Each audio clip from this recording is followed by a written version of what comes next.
Finance minister Nirmala Sitharaman का बड़ा बयान, एनबीएफसीज अब शैडो बैंक्स नहीं रहे।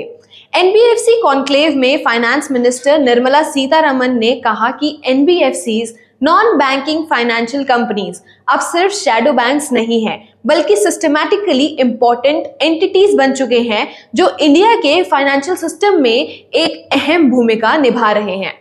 उन्होंने एनबीएफसी से अपील की है कि शेड्यूल्ड कमर्शियल बैंक्स के टोटल क्रेडिट डिस्पर्सल का कम से कम 50% आपको अचीव करना चाहिए। उन्होंने कहा, पिछले 4 सालों में आपने अपना डिस्पर्सल डबल किया है, यानी कि 24 लाख करोड़ से 48 लाख करोड़ तक का।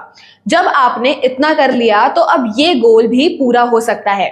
फाइनेंस मिनिस्टर ने ये भी कहा, एनबीएफसीज का इंडिया के फ्यूचर क्रेडिट नीड्स में एक की रोल होगा, specially in affordable housing, green finance initiatives, MSMEs यानी कि micro small and medium enterprises.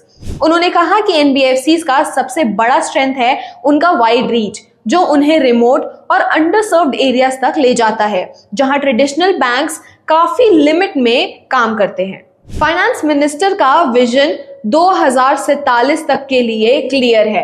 NBFCs का 50% क्रेडिट उन सेक्टर्स में जाना चाहिए जो हमारे देश की अर्थव्यवस्था को नई ऊंचाइयां छूने में मदद करेगी।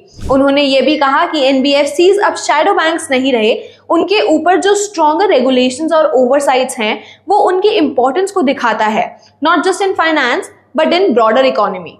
ऐसे ही एनबीएफसी के अपडेट्स के लिए डायरेक्ट क्रेडिट को फॉलो करना ना भूलें।